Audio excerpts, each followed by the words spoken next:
Comme l'indique le titre de la vidéo, aujourd'hui on va parler de vocabulaire en langue kikongo et plus précisément du vocabulaire scientifique.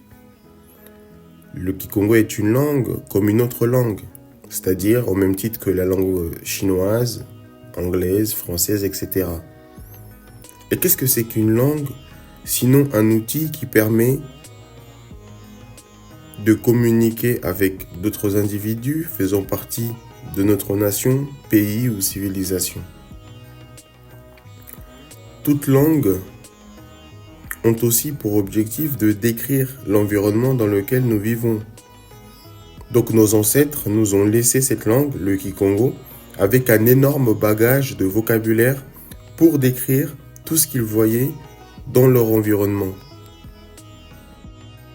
D'ailleurs, c'est en nommant les objets de notre environnement qu'on arrive à se les approprier et à les maîtriser. Si vous observez la langue française, si vous observez la langue anglaise, si vous observez les langues occidentales de manière générale, vous vous rendrez compte que ce sont des langues qui décrivent de manière précise les phénomènes scientifiques, technologiques, sociologiques, économiques, etc. La question légitime qu'on doit se poser, c'est est-ce que ces langues sont nées comme ça? C'est-à-dire, est-ce que ces langues sont nées complètes, précises? La réponse est évidemment non. Parce que derrière cette précision de ces langues se cache en vérité un travail qui a été réalisé par des linguistes ou des savants occidentaux. À un moment de l'histoire, les Japonais aussi avaient beaucoup de retard d'un point de vue de vocabulaire scientifique, technique, vis-à-vis de l'Occident. Les Japonais, ils se sont pas dit que leur langue était inférieure et qu'il fallait l'abandonner pour adopter une nouvelle langue occidentale comme l'anglais ou le français. Non. Eux, ils ont tout d'abord reconnu que d'un point de vue de connaissances, principalement en ce qui concerne les connaissances scientifiques, ils étaient en retard vis-à-vis de l'Occident. Les Japonais se sont ensuite appropriés ces connaissances qui les manquaient, bien évidemment,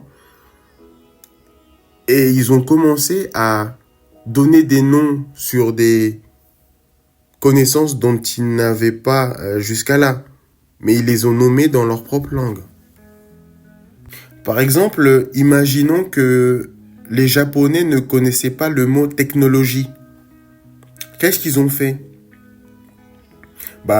Tout d'abord, ils vont s'intéresser à l'étymologie du mot technologie.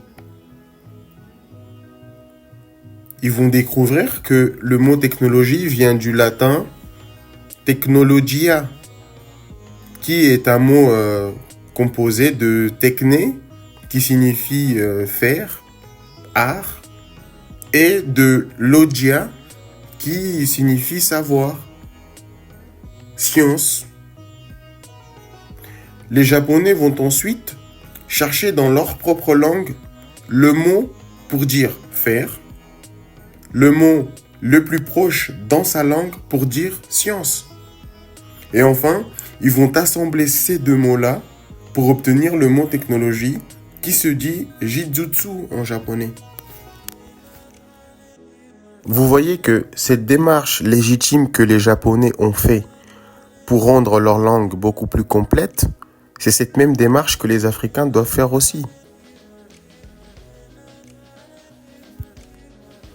Mais pour que cela arrive, il est nécessaire pour les États africains de valoriser de plus en plus les langues locales. C'est-à-dire que tout doit impliquer les langues nationales, que ce soit dans le domaine administratif, dans le domaine économique, dans le domaine technologique, dans le domaine scientifique. On ne doit pas abandonner nos langues africaines. C'est-à-dire que aujourd'hui, dans la plupart des pays africains, en ce qui concerne par exemple l'aspect administratif, c'est souvent les langues coloniales. Et donc, qu'est-ce que ça fait? Ça fait que si tu ne pratiques pas une langue, si tu ne pratiques pas ta langue, peu importe ta volonté de vouloir préserver la langue, elle finira par devenir obsolète parce que le monde est constamment en changement et ces changements ont besoin d'être appelés, nommés dans nos propres langues.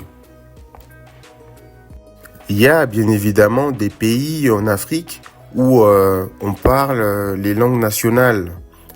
Par exemple, en Afrique de l'Est, le Swahili, c'est une langue qui est véhiculaire. En Afrique de l'Ouest aussi, beaucoup de gens mettent en valeur leur langue. Je pense notamment au Mali avec la langue Bambara. En Afrique beaucoup plus centrale, en RDC. Je pense aussi à la RDC avec le Lingala. Mais si vous observez bien, les gens qui parlent cette langue la parlent de manière incomplète. C'est-à-dire que ils sont incapables de tenir une conversation sans y mettre des mots en français. Je parle ici des colonies bien évidemment françaises, mais en ce qui concerne les colonies anglophones, c'est exactement la même chose. Quand il s'agit des termes pointus, quand il s'agit des termes peu courants dans la langue, vous voyez qu'ils font un emprunt. Ils font un emprunt aux langues étrangères. Qu'est-ce que ça donne l'impression? Quand un étranger t'écoute parler, imaginons qu'un Français écoute, je sais pas moi, 2 Congolais parler, il va très vite s'apercevoir que ces 2 Congolais utilisent beaucoup de mots dans sa langue. Et ça donne quoi comme impression? Ça donne l'impression que leur langue est immature, est incomplète. Bien sûr, on peut ensuite me rétorquer que le français aussi il fait beaucoup d'emprunts dans d'autres langues.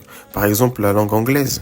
C'est vrai, mais cela n'empêche pas qu'il y ait beaucoup de Français qui sont contre ça. Il y a beaucoup de Français qui sont contre l'anglicisme du français. Il y en a beaucoup. Et même, je veux dire, la France et l'Angleterre, ça reste des pays occidentaux qui font partie d'un même bloc civilisationnel. Et donc, c'est pas vraiment très frappant. Alors que quelqu'un qui parle Bambara, par exemple, et qui, au milieu d'une conversation, te sort le mot logiquement, eh ben, on voit tout de suite que c'est un mot qui n'est pas originaire de sa propre langue. Qu'est-ce que ça veut dire? Ça veut dire que dans sa propre langue, il n'y a pas un mot pour dire logiquement. Mais si dans une langue, il n'y a pas de mot pour décrire une chose, une certaine chose, bah, il faut l'inventer. Il n'y a aucun problème à cela. Bien évidemment, nos langues disposent déjà d'un riche vocabulaire permettant de décrire une multitude de phénomènes qui soient économiques, scientifiques, administratifs ou même sociaux. Mais le véritable problème, c'est que beaucoup de gens ont une certaine paresse intellectuelle. Ils ne prennent pas le temps de chercher et de s'informer.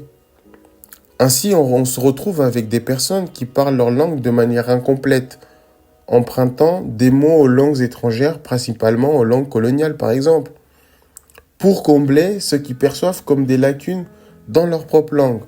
Prenons l'exemple du Kikongo.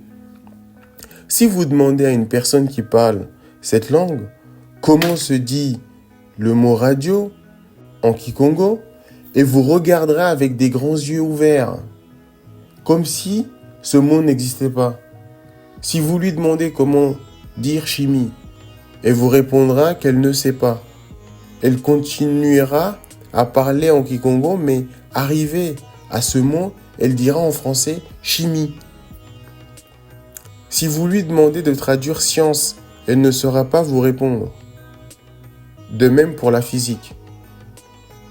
Ce phénomène est très répandu chez de nombreuses personnes d'origine africaine qui parlent leur langue maternelle. Bref, le but de cette vidéo était de valoriser les langues africaines. Tout d'abord, il s'agissait de déconstruire l'idée selon laquelle les langues africaines seraient inférieures, moins développées et qu'elles devraient donc être abandonnées au profit des langues occidentales considérées comme plus complètes. Je vous ai démontré que d'autres pays, comme la Chine et le Japon, ont eux aussi, à un moment donné de leur histoire, accusé d'un retard par rapport à l'Occident. À cette époque-là, leur langue pouvait sembler incomplète face aux langues occidentales. Mais pour autant, cela n'a jamais été un argument suffisant pour qu'ils abandonnent leur propre langue. Au contraire, ils ont reconnu leur retard et ont cherché des solutions pour y remédier. Il faut admettre que l'Occident avaient pris une certaine avance, notamment en matière de connaissances. Et je parle surtout des sciences, plus que de la philosophie par exemple. Les Japonais, par exemple, ont mis en place une méthode pour enrichir leur langue afin qu'elle soit aussi complète que les langues occidentales, voire même plus.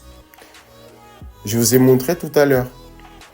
Ils ont ainsi développé un vocabulaire permettant de parler de tout, y compris des sujets scientifiques, sans avoir à emprunter des mots étrangers. L'objectif de cette vidéo est donc d'inciter les Africains à faire de même, à comprendre que s'ils travaillent sur l'enrichissement et la structuration de leur langue, celle-ci pourra devenir tout aussi complète que les langues occidentales, voire plus. Dans les prochaines vidéos, nous allons justement explorer le vocabulaire scientifique en Kikongo. Dans une première partie, nous verrons un ensemble de termes scientifiques écrits en Kikongo. Je m'appuierai également sur une transcription en Mandombe, donc qui est un système d'écriture adapté aux langues africaines, bantou notamment. Et l'idée, c'est de vous montrer que le vocabulaire existe bel et bien en Kikongo et qu'il est possible de l'utiliser pleinement. Voilà. Merci de m'avoir écouté.